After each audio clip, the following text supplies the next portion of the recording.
안녕하세요. 저는 한양대학교 의예과 2학년으로 재학 중인 이건욱이라고 합니다. 안녕하세요. 서울대학교 경영학과 2학년 진학 예정인 수능 선배 강민재 멘토라고 합니다. 만나서 반갑습니다.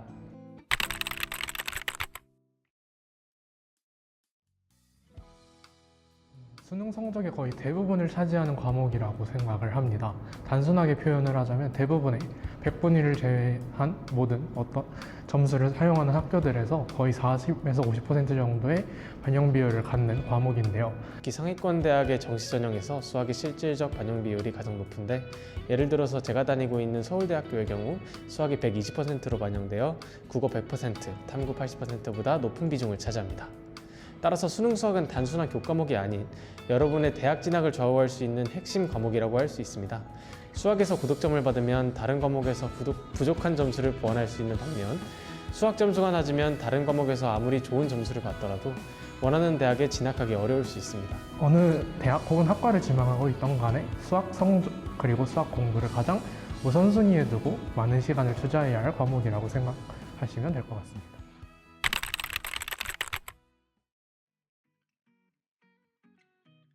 이제는 실제로 수능을 준비해야 하는 실전 모의고사를 전환해야 되는 시기이기 때문에 엔제에서 실전 모의고사로의 전환 시기는 매우 중요한 결정입니다.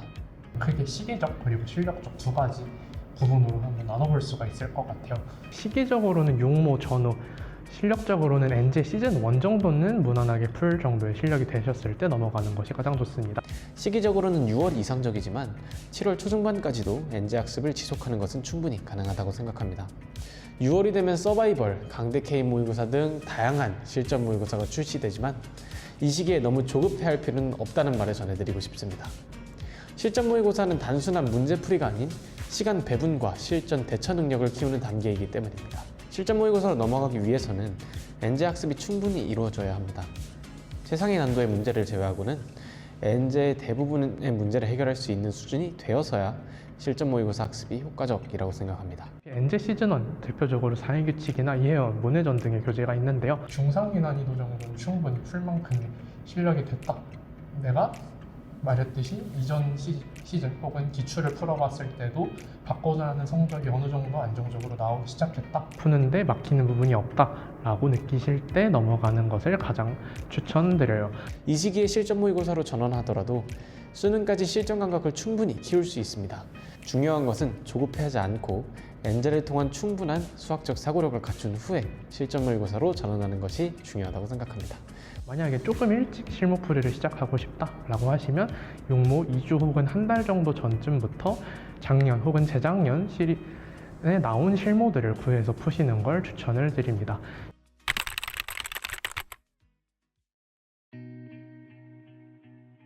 실전 모의고사 풀이는 엔제와는 다른 접근이 필요합니다. 엔제가 시간 제한 없이 수학적 사고력을 기르는 과정이었다면 실전 모의고사는 제한된 시간 내에 효율적인 문제 해결 방식을 키우는 단계입니다. 실전 모의고사를 풀 때 가장 중요한 것은 시간 관리입니다. 수학 시험은 100분이라는 시간이 있고 그거를 시험 문제에 몇 분, 이 어려운 문제 15번, 22번, 30번 같은 문제 몇 분씩 배정을 해서 풀어내야겠다라는 전략을 세우는 게 되게 중요한 시험입니다. 한 문제에 너무 많은 시간을 투자하는 습관은 지양해야 하며 문제당 최대 8, 9분, 길다면 10분까지의 시간 제한을 두고 연습하는 것이 바람직합니다. 이는 실제 수능에서도 모든 문제를 풀기 위해서는 이 정도의 시간 배분은 필수적이기 때문입니다. 아예 시간 조절 연습을 하지 않고 실전 모의고사를 푸는 습관을 들여서는 안 됩니다. 이렇게 해도 되는 학생들은 최소 안정적인 100분이 97에서 98 이상이 나오는 학생들이에요. 시간을 고려할 필요가 없는 수준의 학생이 아니라면 실무를 푸는 데 있어서 항상 시간을 재고 어떤 파트를 몇 분 주고 풀겠다라는 생각을 계속 하시면서 푸는 게 좋을 것 같아요. 또한 특정 문제가 잘 풀리지 않을 때 대처 방식도 중요합니다. 한 문제에 계속 매달려 있기보다는 해당 문제에 별표를 치고 다음 문제로 넘어가는 것이 효율적입니다. 전체 문제를 한 바퀴 돌고 난 이후에 시간이 남으면 다시 돌아와서 해결하는 방식으로 연습해야 합니다. 이러한 문제풀이 전략은 실제 수능에서 시간을 효율적으로 활용하는데 큰 도움이 될 것이라고 생각합니다. 가장 주의해야 할 점은 스스로 문제를 골라내지 않는 겁니다. 스스로 문제를 선별하지 않아야 된다는 것이에요. 되게 많은 학생들이 이러한 경향을 띠고 있는데요. 이러한 문제는 안 나올 것 같은데 이거 이제 안 나오는 유형이잖아, 사장된 유형이잖아, 혹은 너무 난이도가 과하다, 이 정도까지는 수능에서 낼 리가 없다 라는 여러 이유로 문제를 스스로 선별하고 풀지 않는 경우가 종종 있습니다. 하지만 이건 되게 하나의 자만이라고 생각을 해요. 이 정도의 실력을 갖추려면 최소한 단과 혹은 인강 강사는 될 정도, 나만의 콘텐츠 팀을 갖고 스스로 수능형 문제를 만들 수 있을 정도의 실력은 갖춰야 된다고 생각을 합니다.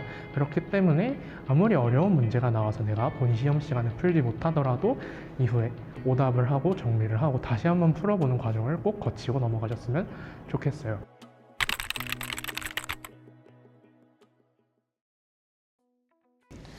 수학 공부의 성공적인 전략은 3가지 핵심 원칙으로 정리할 수 있습니다. 지금까지 제가 말씀드린 여러 가지 원칙들을 정리해서 마지막으로 말씀드리도록 하겠습니다. 가장 중요한 것은 탄탄한 개념학습입니다. 조급한 마음에 개념학습을 소홀히 하고 문제풀이로 넘어가는 것은 피해야 합니다. 개념이 제대로 잡히지 않은 상태에서의 문제풀이는 의미 있는 학습 효과를 거두기 어렵습니다. 개념을 완벽하게 이해하고 있을 때만이 그 이후의 학습 단계에서도 효과적인 발전이 가능해 보입니다. 두 번째는 문제집 선택과 활용에 있어 적절한 난이도 배분이 중요합니다. 이상적인 비율은 아는 문제가 60%에서 70%, 모르는 문제가 30%에서 40% 정도가 될 때입니다. 수학학습의 핵심은 단순한 문제풀이에 있는 것이 아닌 모르는 문제를 발견하고 그에 대한 새로운 해결 방법을 학습하는 과정에 있다고 생각하기 때문입니다. 따라서 아는 문제를 반복해서 푸는 것보다는 모르는 문제에 대한 철저한 오답 학습이 더욱 중요합니다. 마지막으로 충분한 문제풀이와 반복 학습이 중요합니다. 최대한 많은 문제를 접하면서 다양한 수학적 사고방식을 익히고 각 문제를 완벽하게 이해하고 해결할 수 있을 때까지 반복 학습하는 것이 필요합니다. 이러한 과정을 통해 실제 수능에서는 마주할 수 있는 어떠한 형태의 문제도 해결할 수 있는 능력이 길러질 수 있을 것이라고 생각합니다. 제가 가장 처음에 말했기도 하고 여러분도 느끼고 있겠지만 수학이라는 게 가장 중요한 과목이 맞아요. 하지만 그러다 보니까 수학이라는 과목에 대해서 너무 많은 부담감을 느끼고 이 과목에 매몰이 돼서 다른 과목을 등한시하게 되는 경우가 되게 많은데요. 하지만 우리는 365일, 지금 제가 촬영하고 있는 시점으로부터 약 270일 정도 시간이 남았는데 되게 오랜 기간 동안 이 수능 준비를 해야 되잖아요. 그러다 보면 되게 오랜 기간 공부를 하다 보면 수학이라는 것에 대해 번아웃이 오거나 에너지를 다 써서 하기 싫어지는 그러한 경우가 종종 오게 됩니다. 이러한 점을 방지하기 위해서라도 수학뿐만이 아니라 다른 과목에서도 에너지를 조금 쓰고 계획을 구체적으로 1년 혹은 3개월, 6개월 단위의 계획을 디테일하게 짜셔서 오랜 기간 공부할 수 있는, 지치지 않고 1년 동안 쭉 갈 수 있는 계획, 그리고 에너지 분배를 하셨으면 좋겠어요. 수학 문제들을 풀 때 너무 여러 가지를 동시에 진행을 하지 않는 것을 중요하게 여기셔야 합니다. 제가 담당하고 있는 학생들이나 과외를 해봐도 되게 여러 학생들이 선생님 이거 좋대요, 이거 애들이 다 푸는 것 같던데요 해서 지금 나가야겠다 했던 거 이상으로 뭔가 손을 벌리고 많은 자료를 감당할 수 없을 만큼 푸는 경우가 많이 있었어요. 하지만 그렇게 되면은 교재도 여러 개고 들어야 할 선생님의 강의도 여러 개다 보니까 풀이법도 여러 가지 섞여서 내가 체화가 잘 안 되고 그걸 막상 또 적용하려고 해보니까 기억도 나지 않고 하는 경우가 되게 많습니다. 그러한 점 유의하시면서 항상 수학 공부할 때는 책 하나 끝내고 개념 하나 완벽히 끝내놓고 다음으로 넘어가는 단계를 밟아 나가는 공부라는 거 기억하고 공부해 주셨으면 좋겠어요.